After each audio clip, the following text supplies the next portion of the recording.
start recording because this conversation is some of the easiest, and it burns the best even when I do it in the 55-gallon drums. It makes great biochar. And then I put it through the chipper and it just really, it gets it so fine. Are you using the biochar you're making for putting it in your chicken bedding? I use it for my chicken bedding, my goat bedding. Yeah. And when I'm doing meat birds, I put between 1% and 3% added with their food and they will eat it. Don't say you're not allowed to do that. USDA does not. I'm a homesteader that's feeding myself. Because in Europe, they can do that, but the USDA is not approved. Well, we can't sell our biochar. If someone comes to me and says they want to buy biochar to feed their chickens, I have to say, no, I can sell it to you for his bedding. And of course, your chickens are going to peck at it. But I can't sell it as food. Yeah. So, or supplement. Yeah. Why is that? Because it's something. Because No, it's just maybe it's not been tested enough. Right. How do they know what elements are in my biochar? And do I have arsenic in there? And now you're feeding your chickens arsenic, and there must be a way of finding out, because active charcoal's been used for a long time in hospitals, right? Because it's the same active charcoal, it's just biochar, right? Do you mean as a supplement? As a poison control, right? Yeah. As a sulfur, right? Yeah, they use it in hospitals if you get alcohol poisoning. Not that I know, I've never been that far. Regular. I'm still working on it. Well, it has to be a good Brit there, huh? So it would have to be regulated, which means it has to be, produced regulation in a lab, and what you produce today has to be the same as what you're producing tomorrow. So. Can't believe Luke's hands are cleaner than mine. There we go. We're gonna start. So, well, I think maybe, I don't know. I'm surprised my people who said they were going to come aren't coming. So, Alyssa and Mariah, can you see my slides on the screen? Sure. Should be sharing. Yep. Okay. I think we might as well get started, guys. So, thank you, everybody. I think we're going to have a lot of people listen to this recording. That's for sure. Thanks for coming, and you have two people that are online. I'm Bevan Barbara Campbell. I do the community outreach for the Orleans County Conservation District, which we'll talk a bit in a minute. I first want to thank Green State Biochar, Donna and Roger Peon for coming and really co-sponsoring this and really helping me a lot with planning and promoting and communications and everything. So really appreciate your time. I think online, my people online, you probably know how to navigate yourself. You can put questions in the chat or just raise your hand. We don't have a ton of people, so feel free if you want to talk or chime in at any point. Let's see if I can advance my slides.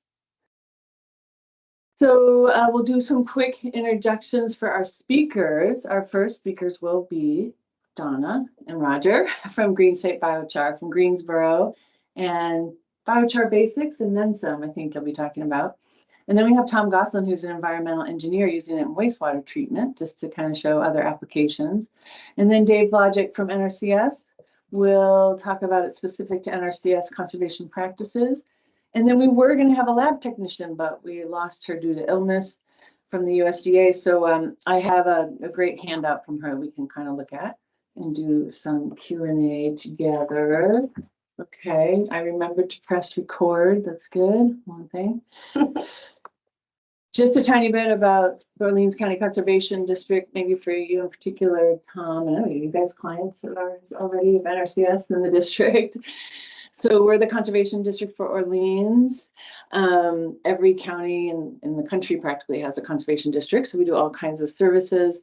So we help people a lot with program navigation. So accessing NRCS programming.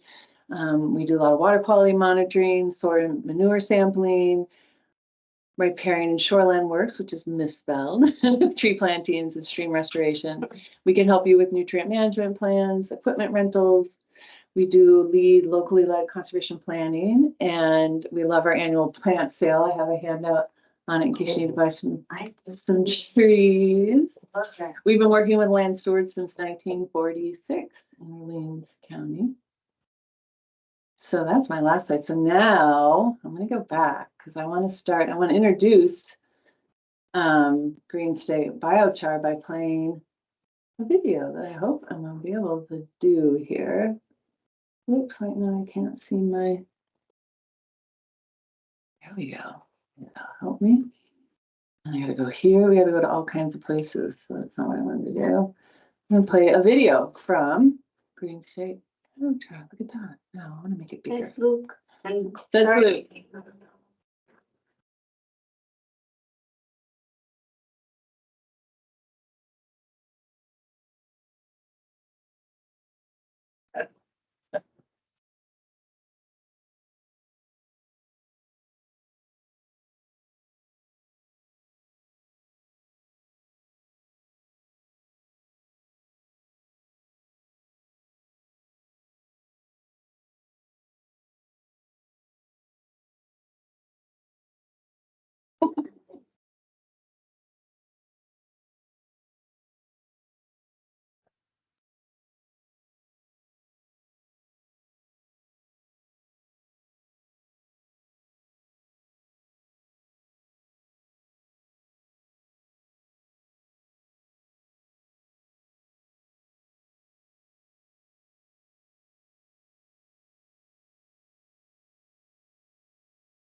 That's well done. I love it. It was Elizabeth Rosanna. At Central Fair. Yeah.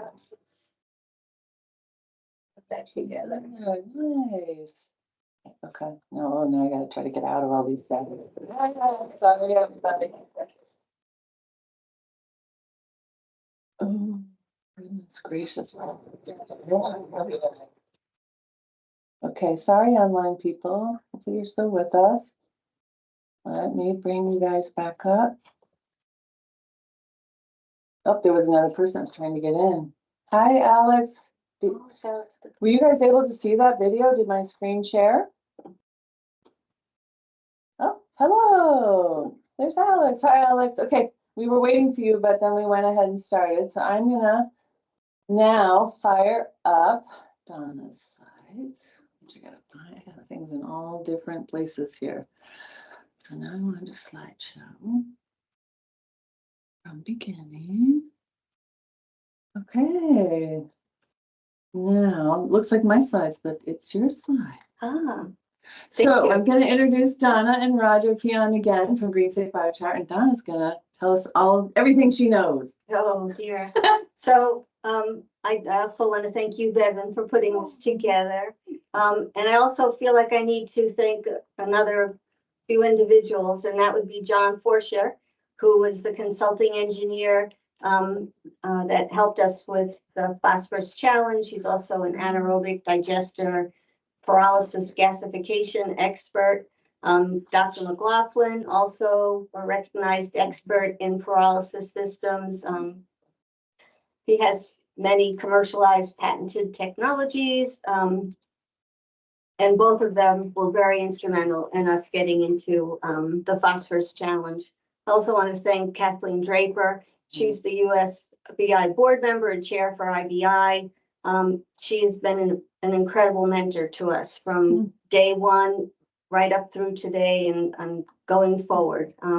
Just wonderful, helpful. There's the late Jack Laser, who actually, Jack's Butterworks was once owned by Roger's grandfather. And Jack has just always, he's like a family member and allowed us to play on his farm with the first biochar filters we put in. Just a wonderful human being. And we'd go there and he was always talking about the late Marshall Webb because they were good buddies. And so we only met Marshall a few times, but just from, being with Jack, we really got to know Marshall as well. And Marshall was also just really interested in biochar as a product to use against global climate change. I also want to thank Alex DePillis, who's with us. He's Department of Agriculture, always sending me incredible information. Most of it I have to read 3 or 4 times before I can try and understand it. But he's always at the other end of an email or a phone or an in-person visit to explain them. And then there's Roger and Luke, because without them, they are boots on the ground, boots in the manure. And if it wasn't for them, I'd be here asking questions myself. And really quick before I advance that, I just want to make sure, if I could, I just want to make sure no one else is trying to get admitted. Sorry. Okay. Sorry, for some reason I can't do all these things at once. So I think we look good. Sorry, you have to stare at yourself for a minute. We are still sharing. Great. Yeah, just since people do come late. All right, ma'am. There we go. Let me get rid of that. Great. So our next slide is really what is biochar. For those that don't know, biochar is a carbon. Good biochar is 70% carbon. The rest of it would be hydrogen, nitrogen, oxygen, and other elements. And that all depends on the feedstock and the heat it's produced at and how it's produced. It can be made from any biomass material. We use wood chips. You can use nut shells, coffee shells, grasses, manure. All of those can be used to make biochar.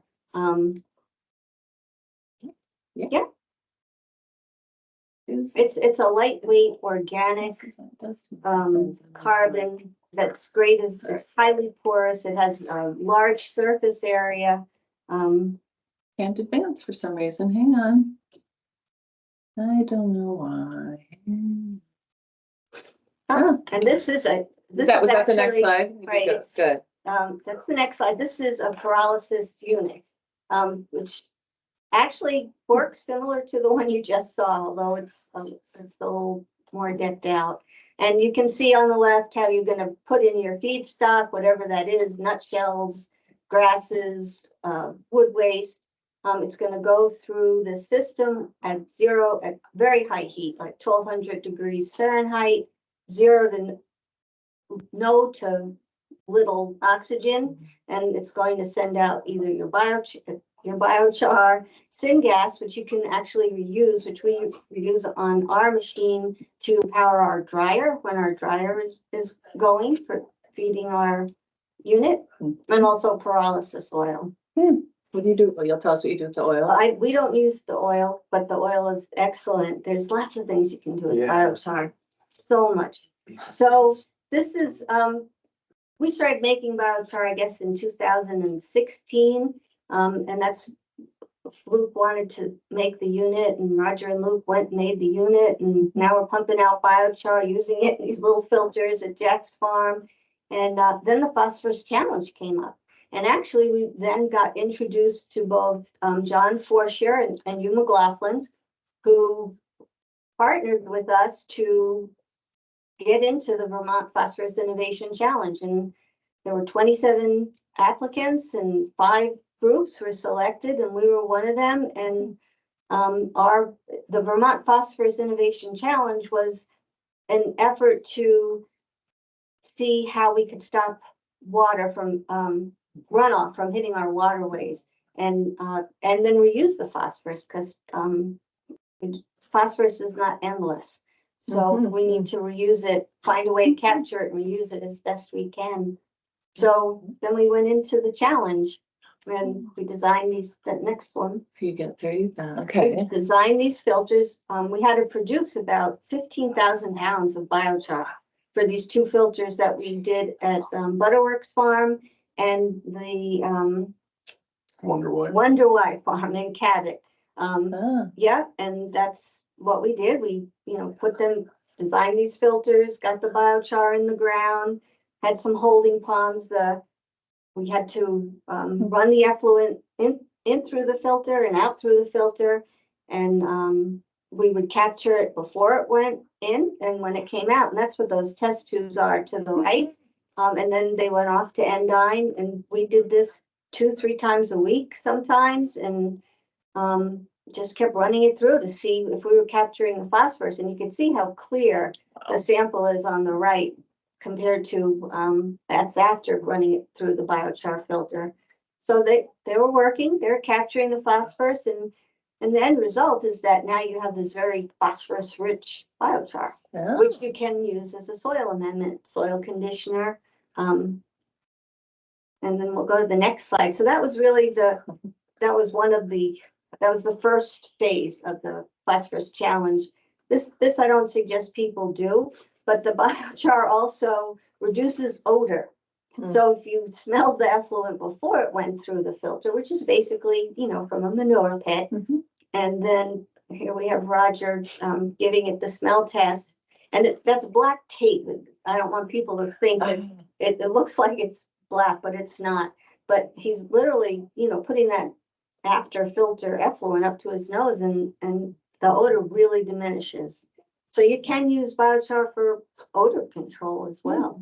So that was the first phase. Then the second phase of the Phosphorus Innovation Challenge came up, and one of the engineers at Department of Agriculture wanted us to do a side-by-side testing biochar in one container and sand in another.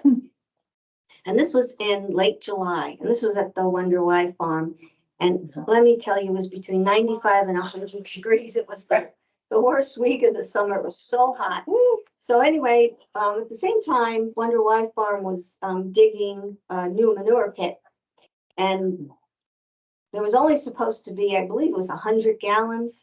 That was all was supposed to pump through each of these filters. But I guess that wasn't clear. So the first day, I guess it was like 300 gallons, tried to pump through both the sand and the biochar. Well, the biochar was okay because it had an inlet and outlet, and it could run through it. But the sand filter just clogged, and the container just exploded. So now we had all the sand. So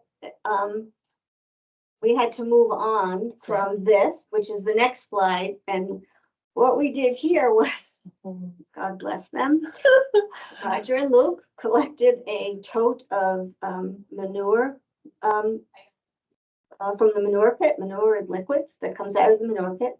And then we had a tote of sand and a tote of biochar to do the side by side. It was the only way it was going to happen but even with this, we still couldn't get the liquid through the sand tote. But the sand does work to capture phosphorus. There's no doubt about that. So that was the phase 2 of the phosphorus challenge. And also, again, biochar works great at absorbing what it needs to absorb, and you are left with a usable product versus the sand. I don't know what you do with P-enriched sand. Maybe something, but I don't know what that is. So these were the earliest filters. This was before the phosphorus challenge. And this is what they put in at Butterworks. And it was also, a much smaller version, just small amounts of runoff from the manure pit was going in there. And it was simply to do the same thing. Does this work? Can this really, capture phosphorus, and now what can we do with the spent biochar? So that was the final stage for us of the phosphorus challenge, but it was a great initiative that was done by the state, the Department of Agriculture, and this is why they're doing it. Yeah. This is not good. So this is why, we need to stop phosphorus. We need to stop runoff.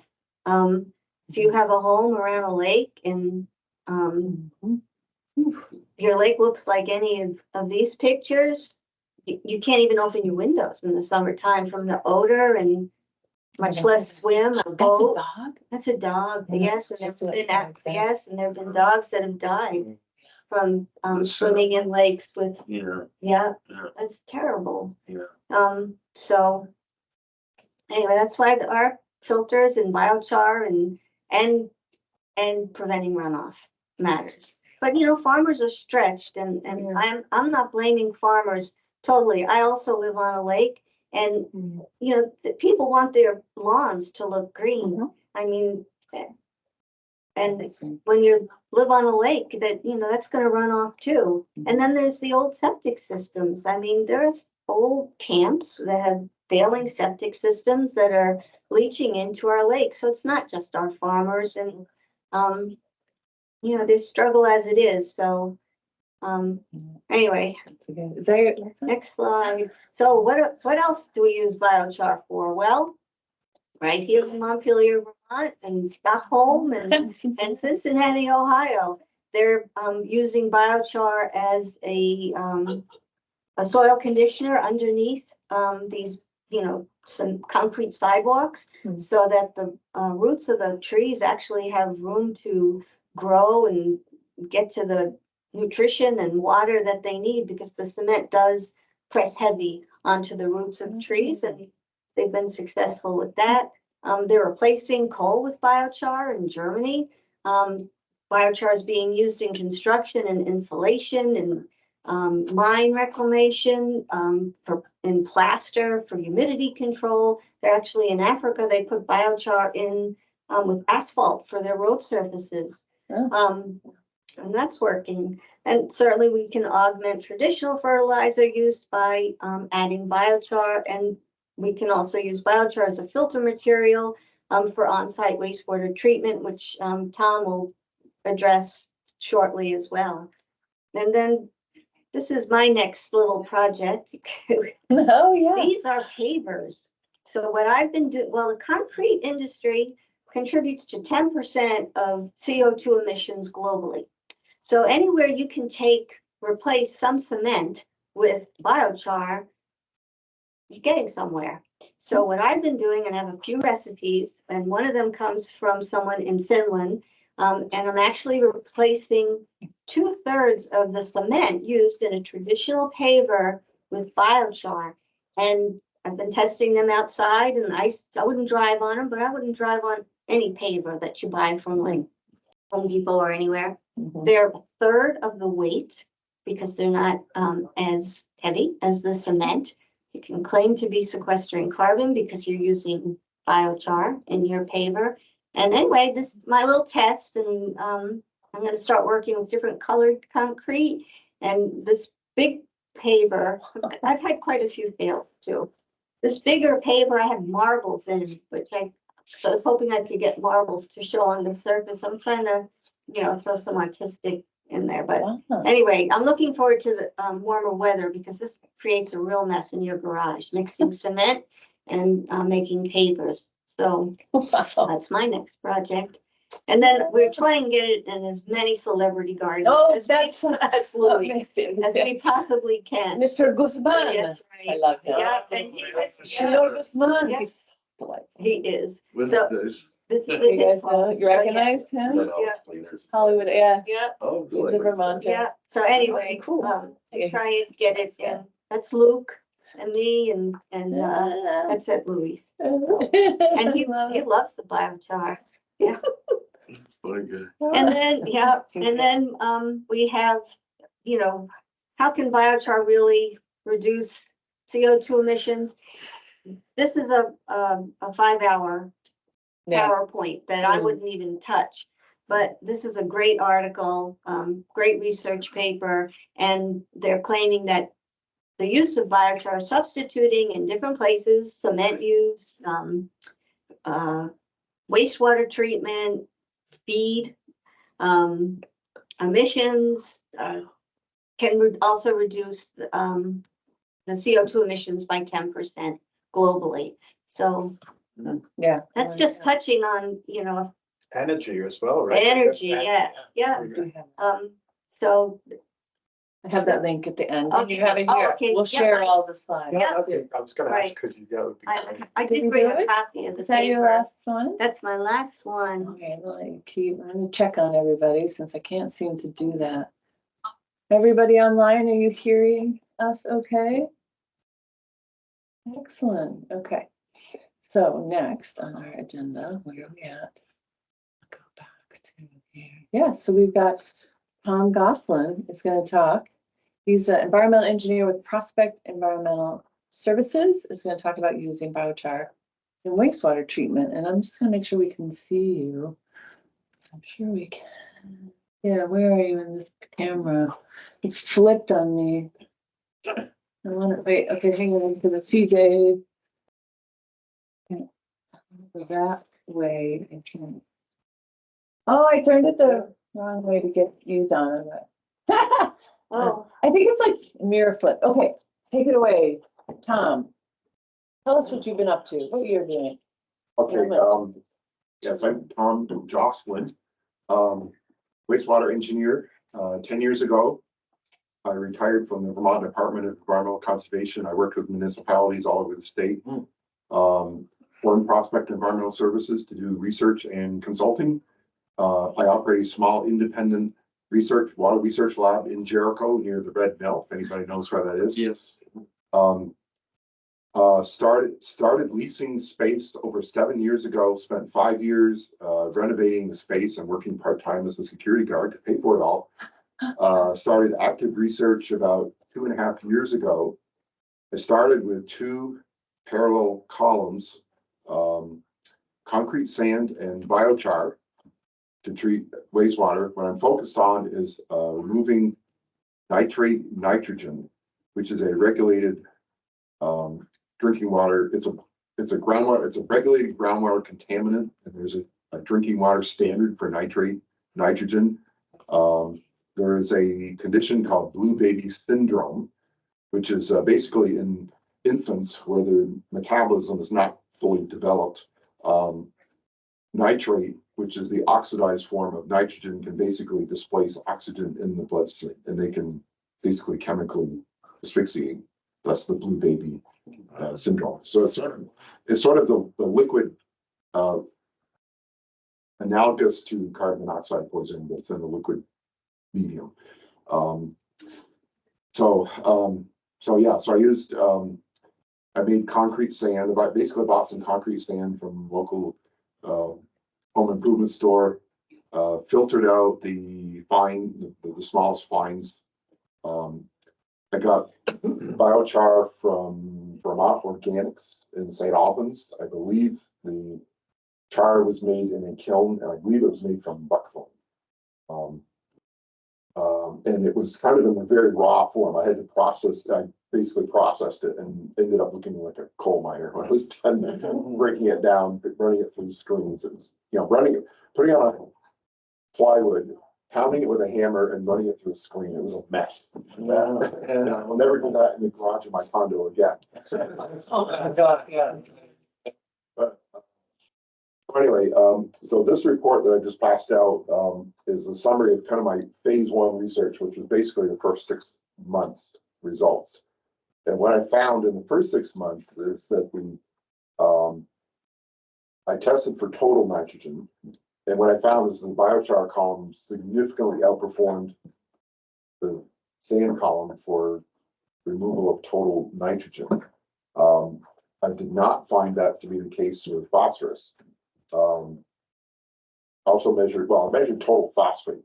Both the sand column and the biochar column do remove phosphorus, but for whatever reason, the particular biochar sample I was working with that sand actually outperformed. However, I wasn't too concerned about, for my application, I wasn't too concerned because there was no primary or secondary drinking water standard for phosphorus. It's certainly a concern in fresh surface water, but in the drinking water, it's not necessarily a drinking water concern. Conventional septic systems are fine for what is called secondary level treatment.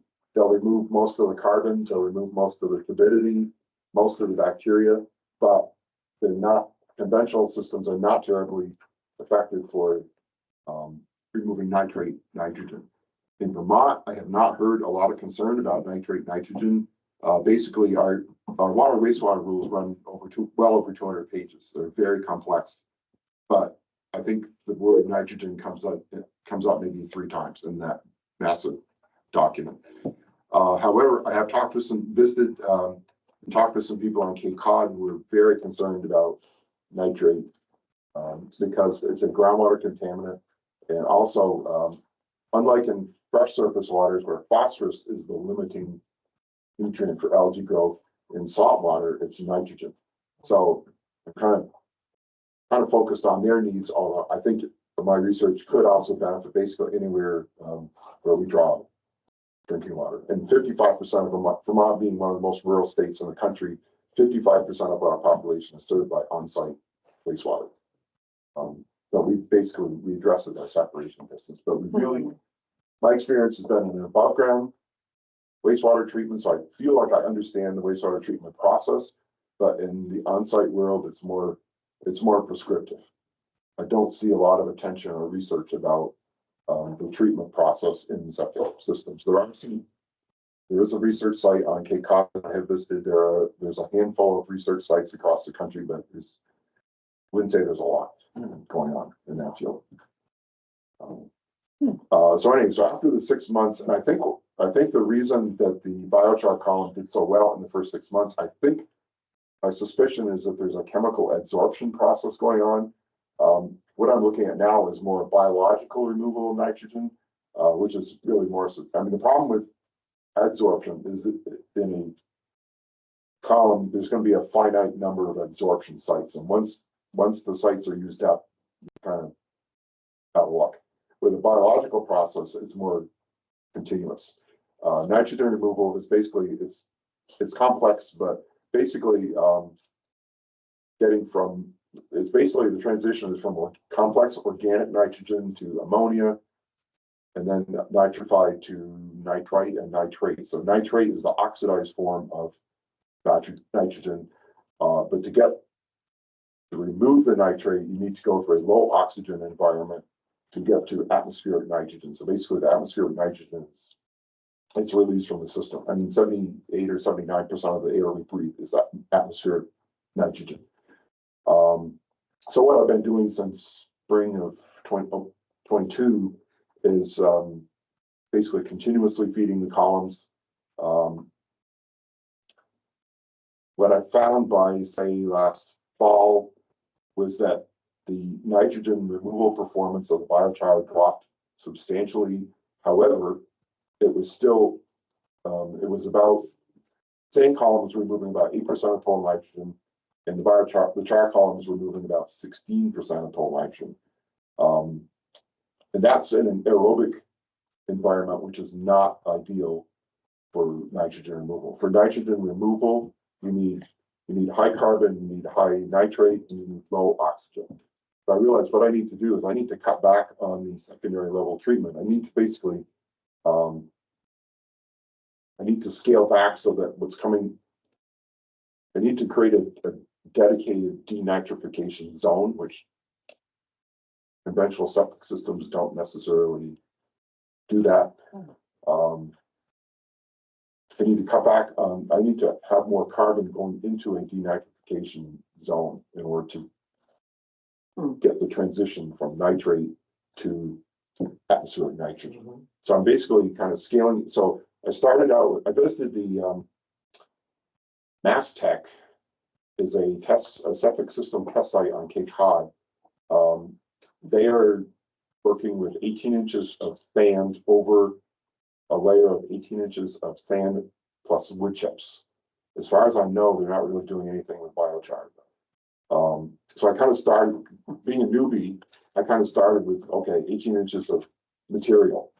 And what I realized is I need to cut back on the depth of material in order to have more carbon going into a second stage of treatment.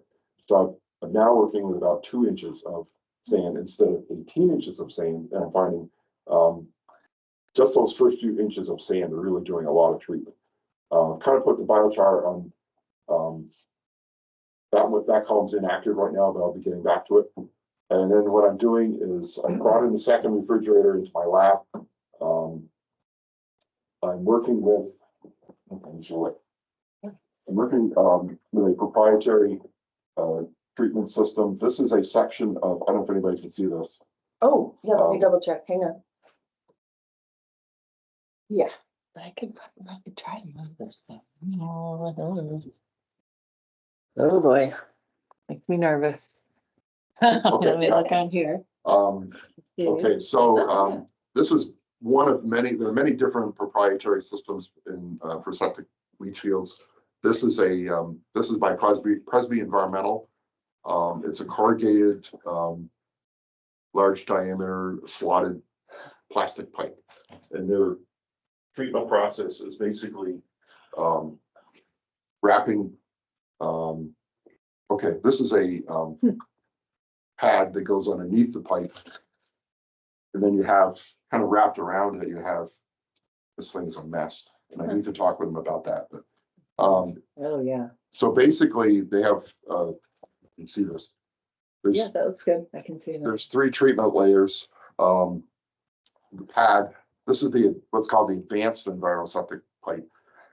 Pad underneath, loose fibers, which are mesh, and then geotextile wrapped around the whole thing. So basically, I have 3 layers. And basically, the idea is that these media are they're areas where microbial growth can occur, because as the microbes grow, and I'm still seeing as I've been feeding the I cut some 9-inch length test sections of this pipe, and I've been feeding sewage to them about a month now, and I'm seeing the water quality is slowly improving as the biomass builds up in this pipe.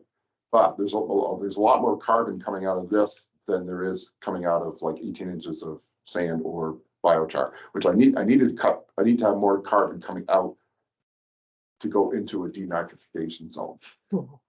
So, and then I'm planning to convert my columns. I'm putting blind flanges under the columns and plan to saturate those to create a low oxygen environment.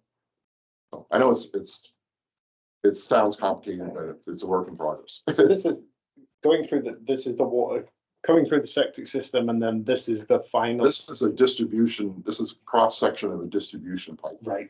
So I'm finding that this system does provide some treatment, but it's really more of a distribution system. I mean, the sand is really, I think, is doing most of the work in a sand mound. The sand is an excellent medium for growing microbes for treatment. And is there any lifespan on the sand? Is it endless? It will just keep improving? I would expect that it's going to basically stabilize at some point. I'm still in the first month of feeding, Okay. so I'm kind of watching the water qualities improving, but it's going to reach a stability point. Once I get to that point, then I can start feeding my denitrification columns. But I'm kind of working on getting the right liquid going into the denite columns. Makes sense. Okay. So I'll probably put like 1 inch or 2 of sand underneath this. I know it sounds complicated, but Very cool. Are those tube filters under pressure?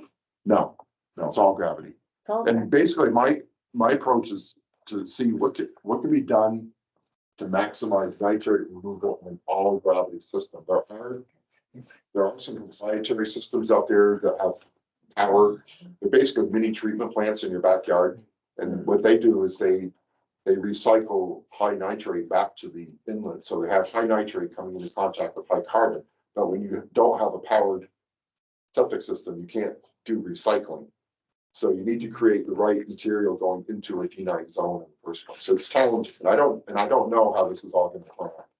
It's a work in progress. Those cone filters, could you use them for removal of like BODs in beer facilities or tofu facilities? This plus sand is very effective for removing carbon. But So it's not necessarily, because this is, Presby really pushes aerobic treatment, but the problem with all aerobic treatment is it really doesn't remove nitrate that effectively. It's great for what we call secondary level treatment. So you're still getting at the leaching. Yeah, you could, in the first, well, actually the first 2 years of research, I was seeing out of both the sand column and the biochar column in an aerobic environment, which is not ideal for removing nitrate. I was seeing very high nitrate levels coming out of both columns, like multiple times. The drinking water standard for nitrate is nitrate nitrogen is 10 milligrams per liter. I was typically seeing around 50 coming out of both columns. So I'm saying, well, we don't really know what treatment is taking place in the soil mediums of septic systems. There's not a lot of monitoring or research, really, from what I've seen. So I'm hoping in a few weeks to months, I'll have produced a product that I can start feeding into denitrification columns. So I'll be parallel testing sand and biochar.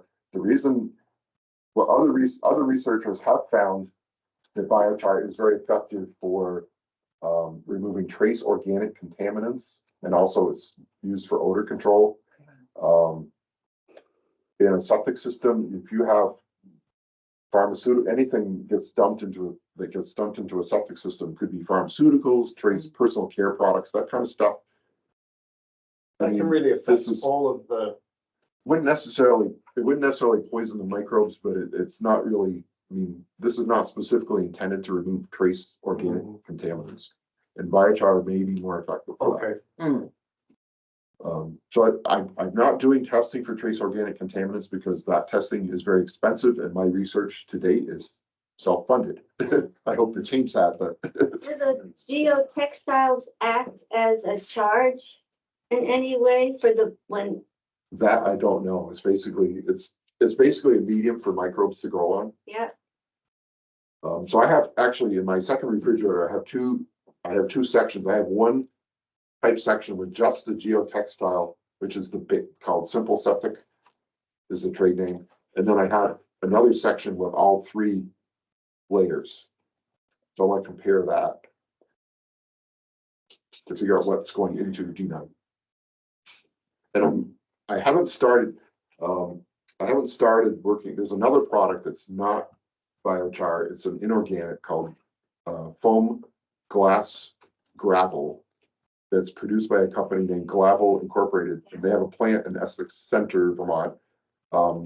They take recycled glass powder, run it through an electric kiln, and what comes off a conveyor belt is basically, it looks like a volcanic pumice. And it's an insulating material. It's used for foundation insulation. It's being used, the East Monitor barn in Richmond, Vermont. They're using that material for foundation insulation at that project. I want to use some for my pavers, actually. So the microbes work better if they're warm enough. So, and also the solubility of oxygen goes down as temperature increases. So I do want to look at that other product to see if the solubility of oxygen goes down, will that help denitrification in a dedicated zone. But I haven't worked with that product. I'm only working with sand and biochar right now. So it's, as I said, it's very much a work in progress. But I'll pass around a sample of that other product, but it's not biochar. It's another thing. But I have found that the biochar does seem to have a little bit more insulating value than sand, which could be a plus as well for keeping heat. Although I've tried different temperatures, I've run processes at different temperatures, and I do see a decrease in treatment as temperature declines, but not as, I've run down as far as, I go down as much as down to 55 degrees Celsius or 41 Fahrenheit. And I do see a decline in treatment, but it's not as much as I would have expected. Because the other thing that's happening is at low temperature, solubility of oxygen goes up. So there's plenty of oxygen there. So if the microbes have enough oxygen and they're not totally frozen out, they can do fine. And I wonder if I could make an announcement. Okay. 2 years ago, I joined an organization called Vermont Woodlands Association, which is a private association for private woodlot owners. I've attended a couple of their annual meetings and I've not heard and read their publications. I've not seen reference to biochar. I hope to change that. At the annual meeting last fall, I won a silent auction bid for a lunch face-to-face with their executive director, Kate Porter. So we have set up a lunch for March 27th with Kate. I've invited Donna and Roger, and if anyone else wants to join us, I'll pay for lunch. We'll try to kind of get that going. There's really not there's an international biochar initiative. There's a U.S. biochar initiative. I've written to Tom Miles, who is the executive director of USBI, and inquired about setting up an affiliate in the northeastern United States. And he basically said, "Don't waste your time. Been there, done that." So it's been challenging. There's really not a lot of biochar activity or awareness in Vermont that I have run into. No. So we don't need to We want to change that. figure out how to promote it, yeah. Awesome, well, thank you. Thank you so much. I guess we could keep going and then do questions unless someone online is. Maybe Dave, you want to go next, or I can do that? Yeah. I can. Sure. So we've got Are you Dave. doing questions as you go or just at the end? I think, well, we only have a couple people. I mean, I think we can wait. Online people. Oh, yeah. I'm not gonna talk to the company and say, you gotta do better. Yeah, that's. You gotta do a mesh or something. So, I don't want that. So we're gonna hand it over to Dave. I think I flipped on me. There you are. Okay. Dave Lodgett from NRCS is going to talk about the conservation practices as it applies to biochar. They have the broader category that they call soil carbon amendments, right, Right. Dave? Take it away. You know it better than me. Okay. Do you have the slides? Oh, yes, Dave. Yeah, you would like some. Okay, you share my screen. Yeah, so, like you said, there hasn't been a lot of biochar activity in Vermont. We have practice, we have a soil amendment practice where, I think, could definitely be a good fit. I think what my role here today was just to talk a little bit about that practice and how you access funding and that sort of thing. So I guess next slide. Okay. So this is our one of our financial assistance programs, and it's kind of the main one that we use, this Environmental Quality Incentive Program, or EQIP for short. And the practice that's most applicable to the biochar is that soil carbon amendment. And I do have some. There's like just a short synopsis, and then the actual specification that goes into a little more depth for handouts if you want. Awesome. But anyways, the purpose of the practice is to improve and maintain soil organic matter and sequester carbon, which is becoming a bigger thing all of the time. And when the Inflation Reduction Act was passed last year, it's brought a lot of money to the agency for climate smart practices. And of course, sequestering carbon fits right in there very nicely. Improve soil aggregates and to improve habitat for soil organisms. Yes, sorry. We didn't hear. Right. So conditions where it applies, we can apply this to really any basic land use, crop, pasture, forest, associated agricultural land, which is usually just fallow land, or land that's beside a crop field or something like that. Farmsteads and even developed land, which you touched on with the trees that they were using that for as the urban setting. Yeah. Right. Oh, cool. So really any situation where the, applying this, amendment will improve the soil conditions. Nice. What we need when we, the criteria for applying this practice is that we need to plan and design it, to our NRCS specifications, which are in this thing here. We go out, we evaluate the site, we do an in-field, soil health assessment to determine organic matter, soil type, soil texture. We look at any restrictive features such as a hard pan or bedrock, and drainage and all of those things. But our biggest thing for amendments is this organic matter layer. And then also we would look at a current soil test, and if one hasn't been taken yet, we'd probably do that when we do that site visit to get a sense of what the pH of the soil is and what the reserve phosphorus, those type of things we'd be interested in. Nice. So at a minimum, we need to determine the soil pH, soil texture, soil organic matter, the extractable phosphorus, potassium, calcium, sulfur, magnesium, cation exchange capacity, which would all be on those soil test results when we took those results. Nice. So I guess next slide. Oh, did I get it? I think I did. Wait. Wait, Oh, we did that one, right? Yeah, this Yeah. one, right? Okay. yeah. And additionally, we need to, and this is for the amendment that we're using, we need to document the physical and chemical analysis of it.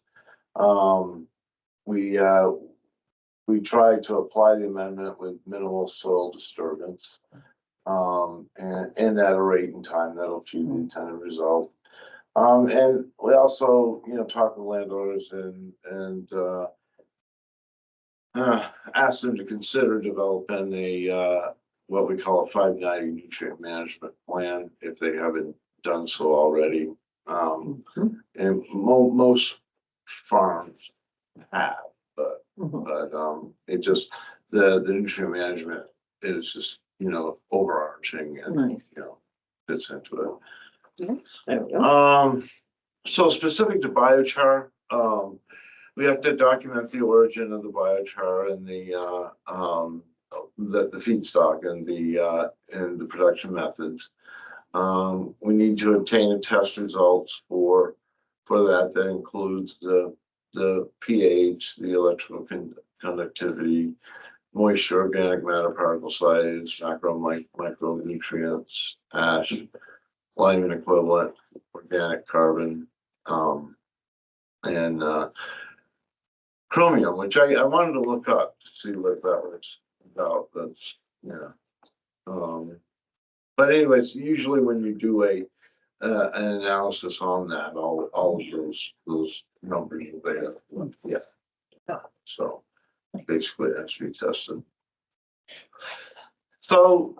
So that's the practice. Now I just wanted to hit on the process for funding one of these practices, and we have this saying. It's the handout here is called 5 Steps to Program Assistance. And it really starts out with a call, email, visit, whatever, to the local NRCS or conservation district offices. They request assistance, and oftentimes the district office and NRCS are co-located, but not always. But anyways, one of those places. And then from that, an NRCS or conservation district planner will, discuss with you what your goals and objectives are, what the site you're looking at, and how you think the practices will benefit you. And then also schedule a site visit. And then we'll go out, we'll take a look at the land, we'll do that, soil health assessment that we talked about, take a soil sample if a test hasn't been done recently. Um, and then the next step, after we've done the site visit, we've talked to you and it's like, financial assistance is a good fit for you, then we'd have you fill out a program application.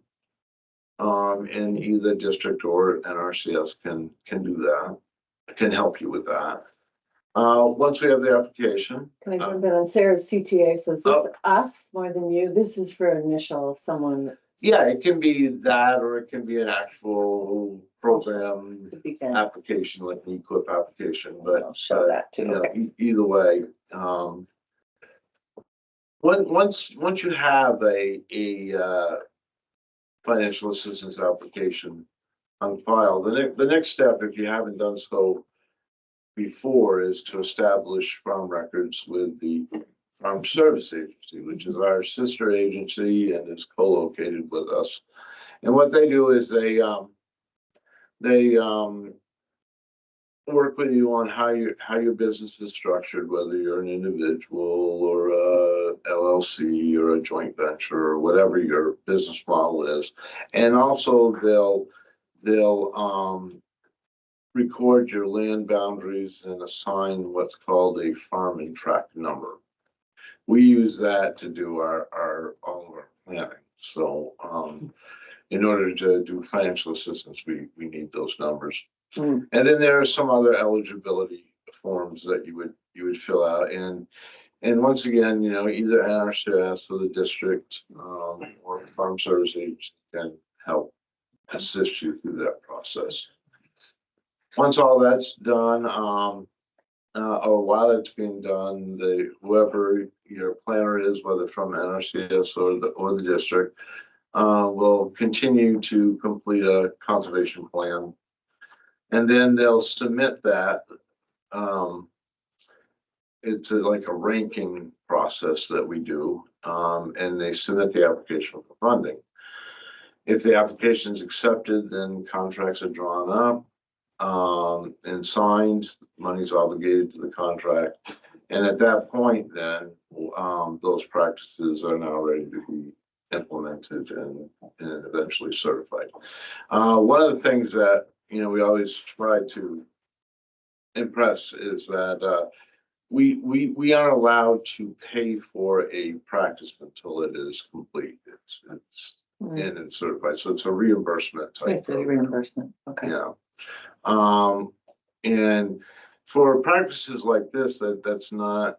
I mean, you have to buy the material, but you buy it, you put it in, we certify it. It's a pretty short turnaround time. You're paid by the acre or by the, Well, and we'll get to that in a oh, second. you're coming up, okay. Yeah. Next. Yep. So just a little bit on timeline. NRCS generally has one funding round each fiscal year. I mean, we've had multiple in years, but generally it's one a year. Fiscal year runs from October 1 to September 30. NRCS accepts applications continuously throughout the year.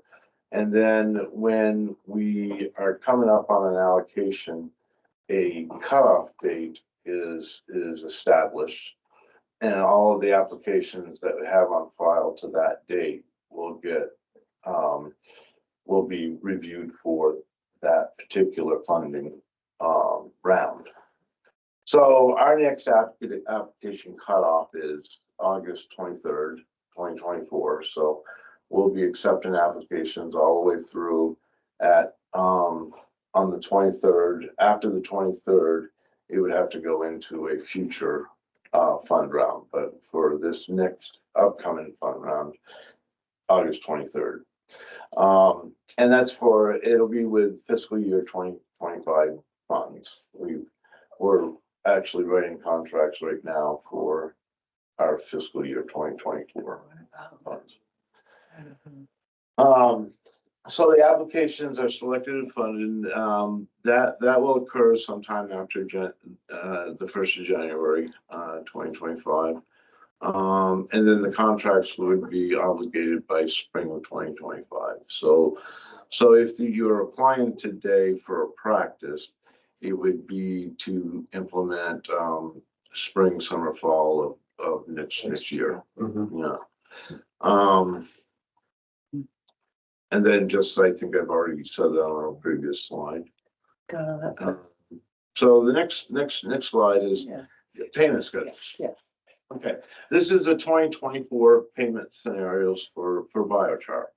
And these get updated every year. So when we're looking at our next round, we'll be looking at the 2025 payment scenarios, which, may or may not change depending. It gets reviewed every year. And, but it's broken down into different things. So let's say, you're gonna just do 100% biochar. You're not gonna mix it with any compost or anything. You're just gonna put that on. The payment rate for that is 160 for a cubic yard of biochar. And we would through the soil test and analysis and all that stuff determine what amounts you're gonna put on. Like your spread rate and. Yeah, Okay. yeah, your rate of application. Mhm. So, usually I think, what's the rule of thumb? I think for an acre, it's like 4 cubic yards of biochar. So it's Yeah. 2,000 pounds. What'd you say, 2,000 4? Four Two cubic yards. Our 2 cubic yards are like 600 pounds. So So that would 4 be a is little only low. 12, but it's a Yeah. little low. Because Yeah. they say a ton an acre. Okay, I okay. think. So I'm a little low, but anyways, well, let's say it is a ton of acre, then we would, break that down into the cubic yards, and it would be, if it was 5 cubic yards, then it would be 5 times that 160 per acre. And then underneath that, you have this HU rate, which means historically unserved. If you've been farming for less than 10 years, you're limited resource farmer, or you're in a socially disadvantaged group, you can get a higher rate, Right. 192. So that's for the 100% biochar. And then it goes down through, if you're going to use, just 20% biochar and 80% compost, then that rate, the cubic yard rate would drop to $72. Obviously you're not using as much biochar. And then we have the 20%, 40%, 60%, 80%. And those are the corresponding things. So that's how we, once we figure out what the rate's gonna be, what we need, we apply it to this, and that's what the contract would be. Question. And then I guess, yeah, that's really all I kind of had. Awesome. We Is might there want to questions do or- questions. So hang on, let me Yeah. grab out of there and get back to here.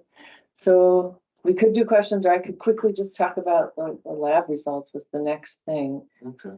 And then we could do real quick resources. So, I think I might. Maybe I'll be in the camera, I don't know.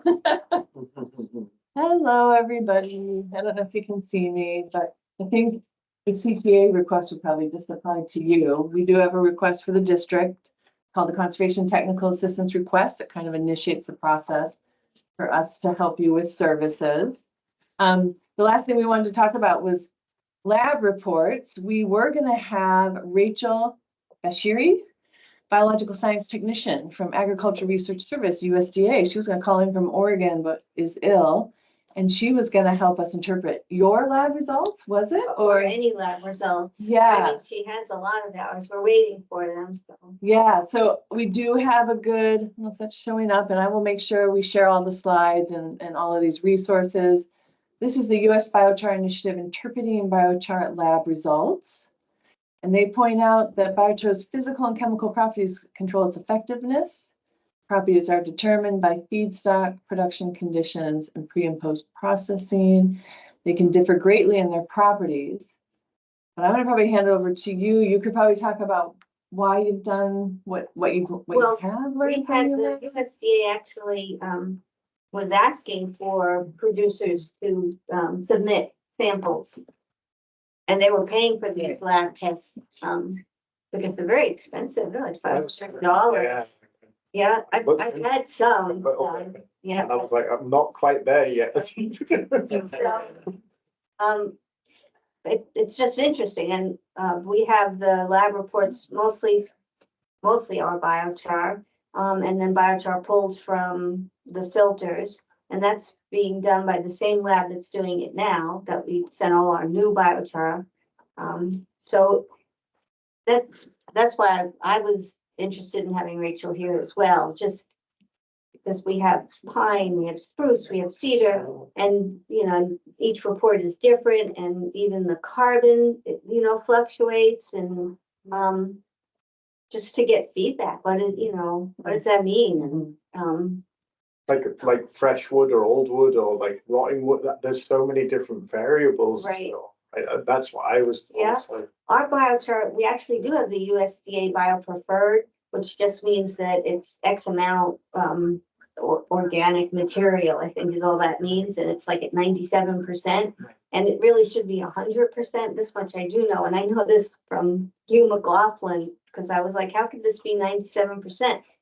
Well, they have this, what they call the atomic measurement in there, so if your wood chips that went into the kiln were from a tree that was older than 1960, they actually apply this atomic calculation to it. And that's why it was at 97% instead of 100%. So it's pretty interesting. Yeah. So, but no, I have a lot of questions, you know, about what do they mean? What does it mean? And the thing with our biochar, it is mostly single sourced, meaning that the logger is giving, because they just cut spruce or they just cut cedar. So it's like single source material versus these much larger producers. Everything's getting thrown in there. So that's gonna make a big difference. Yeah. Even in all the elements that are, you know, showing up in the biochar. So there's a lot more that has to be done, you know, is single source better than a mixed bag of it? And Or is it, I understand. right, I've been searching for the same kind of, and there's places in other countries that are doing this stuff also. And like I Right. said before, I've been researching, but there's only so much time in the day you have to go. well, dig it's to- these producers that are, you know, be making 1,500 to 2,000 tons per year are really gonna have to do lab tests on every batch. Right, So you know what you're selling. right, like milk or anything else that we. Exactly. Right, so, Because how often are you getting that lab test done? not that often, because, people aren't really asking for my lab test. But when the USDA said, send us 3 different batches and they were gonna cover the cost, we've had this done also by University of Nebraska, did this about 3-4 years ago. think that's. They did it for free. So I was able to like, okay, Yeah, that's great. send it in. All right, let's get it tested. So, Right. yeah, the testing is not something that if somebody wants a test, actually, I did have somebody that asked for quite a lot of biochar and wanted the lab test, and I told them what the price of the biochar was.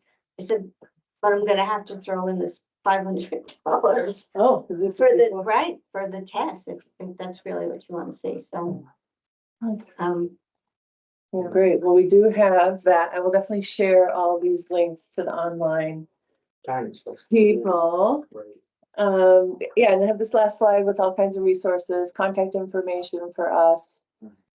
Some articles and YouTube videos, Green State Biochar's website, and Tom's website, sorry, Prospect Environmental.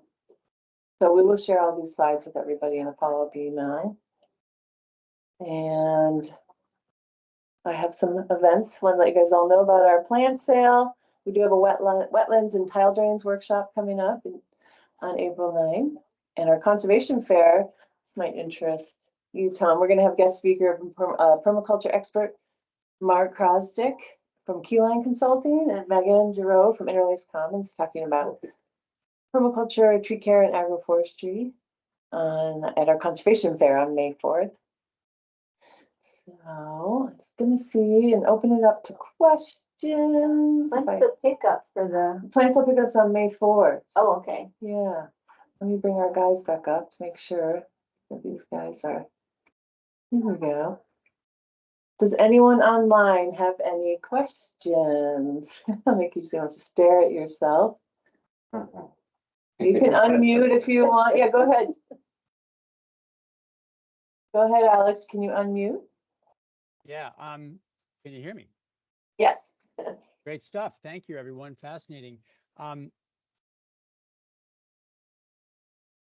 Marshall Webb, may he rest in peace. He kind of inspired me on this stuff. We had a conversation one time, and this is a preamble to what I'm going to sort of ask about or request. He said, biochar does this, it does that. You know, it solves so many problems. And I exasperatedly said to Marshall, the problem with biochar is it solves too many problems. So, you know, remediation, right? Soil organic matter.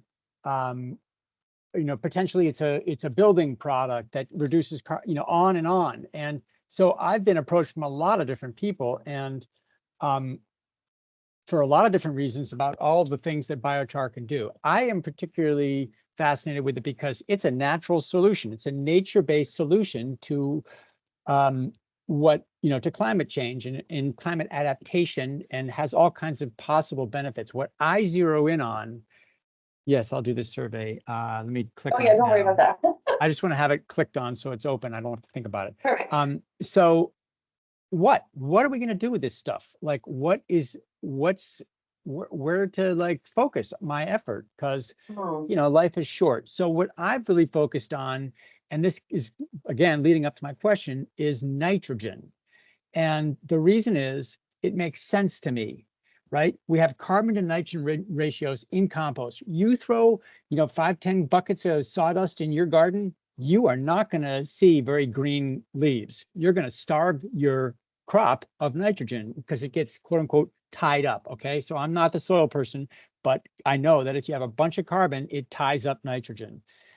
And you see this with good data on manure from bucket tests, lab scale tests. Great study by Doherty, Mark Doherty, I think, or something Doherty, anyhow. And they measured how much less ammonia was coming off manure that was covered by a layer of biochar. You can do this with high carbon wood ash and it works. So that's great. I love that effectiveness of capturing something that's being lost and that farmers have to buy in, right? Nitrogen is something that for corn anyhow, you're shy on. And so I love the fact that you can not waste nitrogen, which costs real money, and that you are saving this valuable nutrient. So what I want to know, and this is what is like really hard to come by, and I'm going to show you a little picture, is this. So where do I share here? Share. Yeah. You know how to share? Yeah, sharing right now. Here we Fire, go. quick share. So everybody here, not everybody, but people have talked about removal, okay? I'm going to question that word because removal means it goes somewhere. My question is, where does it go?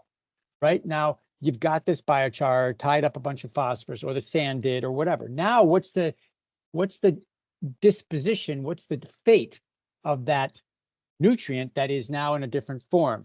This is called the Sankey diagram. It describes how things change, right? Where does the fraction go after it goes through a process, right? Persistent, labile, is it in the compost? Is it, you know, whatever? Is it as CO2 escaping? All these things. It's a Sankey diagram. It's easy to do. I can send you a little Excel-based program. What I want to know is when you have this stuff, like, let's not just talk about the tests of the biochar. Let's talk about all this wonderful flow that's happening. Like, Donna's great. She did all these tests before and after. Like, what's in that biochar? How could it be used? Where is all this NPK going? Like, I think this to me, anyhow, is really key, is understanding the fate of these nutrients and how can they be used? And I was fascinated by the whole thing with sand. Like, that blows my mind that sand is pretty effective in a lot of ways. it also resonates with me because I kind of knew about that. Like there's this sand filters, right? Tom, I'm looking at you. Schmutzdecke. Tom, you ever heard of a Schmutzdecke? I've heard the word. So it's that layer on top of the sand where all this microbial stuff is going on. There's like tons of weird stuff living in there. Hypogeel, whatever the word is. Like there's all this stuff happening in that layer. But what happens to the nutrient that we've captured? So I'm really intent on like the fate of these nutrients and capturing nitrogen. I think biochar is really cool for that. And even like, I love the fact that, as a soil amendment, the potential is there in sandy soils and even in maybe clay soils to attenuate the swings in moisture. And we're looking at, with climate change, we're looking at more high precipitation events, right? I got the data on my thing back here. That's why I'm looking over there. I got data on like showing how we're having more and more of these high precipitation events. And we're also getting potentially droughty periods. So that soil organic matter in the form of biochar in the soil could tie up nitrogen from being lost, could also like attenuate swings in moisture and, help agronomically. So those are my focuses. I don't want to talk about removing things. I don't want to talk about this is the solution to everything. I'm really focused. And so I'm really heartened that, NRCS got through and now it's 336. It was 808. It's great. I'm so glad that that exists. I hope there's uptake. I hope it economically works for farmers to do it. I hope they haven't spent their equip budget on everything else. So there's my rant and my like where I think this where I think this could go and why I'm so excited about it still after all these years. Wow, thanks, Alex. Thank you. Alex, if you look into, there's something in Brazil where they've dug sections of the wet rainforest. I think it's called permaterra. So it's where they used to manage the forestry. I know. Yep. And there's this whole idea that there was this whole idea rather than taking, yeah. There was this whole idea that it was human caused, which turned out to be bullshit. They carbon dated this stuff and found out it's pre-human carbon dated. Like, why didn't anyone think of that? They were talking about terra preta. It was a lovely story, but it turns out that the stuff actually came from fires, naturally occurring fires. And it's a fascinating layer in the Brazilian rainforest. And like, where did it come from? Where did all this organic matter in Iowa come from? Was that also fires? I don't really know how carbon in soils works, but there's these layers out there. And by God, people say, I was thinking about this on my bike this morning, just so you know, I'm working overtime on biochar. I was riding my bike to work. I was thinking, people say that the amount of soil organic matter, that there's a threshold in soils. And I'm saying, wait a minute. Why not think outside the layer? Grow the damn layer. Like people talk about, there's limited soil organic. We have a limited layer here. We can put this. No, this stuff in Iowa. How thick was the topsoil in Iowa before we used it up? Right? We have a lot of potential here. So, it's fascinating, and I'm still all about it. There's my rant and rave. I am so glad you gave this workshop. It's really fascinating. I'm excited to hear you bike to work. Yes. I've had all my best thoughts biking to work. Do you too? I've written many articles biking to work when I used to get to bike to work, not so much up here in the NEK. All right. Well, thank you. We didn't have that many people online, but I think this recording is going to go far and wide. So thank you guys for Please, the thank input you. of that. And Wait, we have 8 more minutes. We can keep talking. We are grant funded, so we do have a survey. I guess you're our only true. Now the pressure's on. Now I really have to do the survey. Thanks, Alex. I guess you're sort of a participant. You know what, how often does the USDA change the zones? Like in the Northeast Kingdom, we're zoned. They were actually just updated, not long ago. 10 years? Yeah. Every 10 years? They're probably gonna have to do it more. Yeah. Maybe. Oh, Alex. Yeah. Oh, 30. Oh, I've got 2005. Wow. 91. I want to grow figs. He looks like he rides to work. Look at that He guy. does. I've seen there's a guy in New York State that built a greenhouse system that's underground. It's on a YouTube video, and he's growing figs. Well, Because so we're we're on the- working on one too, but I want to grow an Have you ounce. seen it? Well, it's an indigenous practice to grow build- below the. That makes perfect sense. Yeah, Right. because of the climate, because you can control the climate. Right, geothermal. sort Yeah, of, right. It's Right. insulating the Right. ground, putting the pink board insulation in the ground to put the fig tree in, so it's even got insulation around it. And USC is actually looking to maybe bring that into their suite of practices as an indigenous type. That's That would be really wonderful. cool. Yeah. Yeah, it's something I've looked at. Yeah. One, Yeah. I've got so many projects. You sound like you. Well, I wanna grow figs and I have trouble getting the growers to mail me fig trees. Because I'm in the zone, oh no, we're not gonna, so I have to drive to New York to pick up fig trees, Right. Right. but they will, they They will. won't guarantee that. Right. So how are you keeping them over winter? Well, I have one in the greenhouse, I do Okay. have one in the greenhouse, I have one inside. I've got 3 more coming and we're gonna actually build one of those like earth firm greenhouses. Yeah, Um, I was thinking about using the energy from making biochar to heat greenhouses, because there's people that heat and Yes. doing wood kiln dryers, and yeah, it's like, why not use that energy with making biochar or charcoal Yeah. or charcoal's something I've been making, why not put a fish pond in it too and. yeah, Make it and do the pretty. whole, Yeah. thing. Yeah. So how much energy does it take? Well, I to was in run fish it? farming for Yeah. 30 years. Oh, you so are? I've Wow, been salmon farming for 30 years. so. wow. White perch or tilapia. Yeah. Real they fast. grow Maybe that's fast. something- Yeah. I wonder why Eat off else the that's gonna tomatoes time on out my top. Yeah. meeting. Use this, recycle the fertilizer back straight into the. And walk on my pavers all the way to There the you go. greenhouse.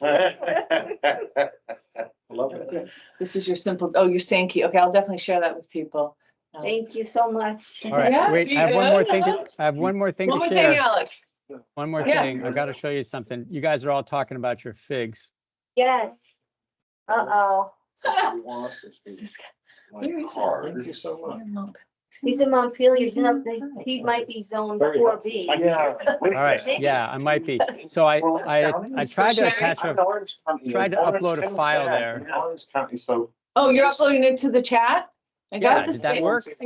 I got the Sankey, yeah. So it's all No, very how new. how about the We're next, doing a oh, lot wait a of minute, here you go.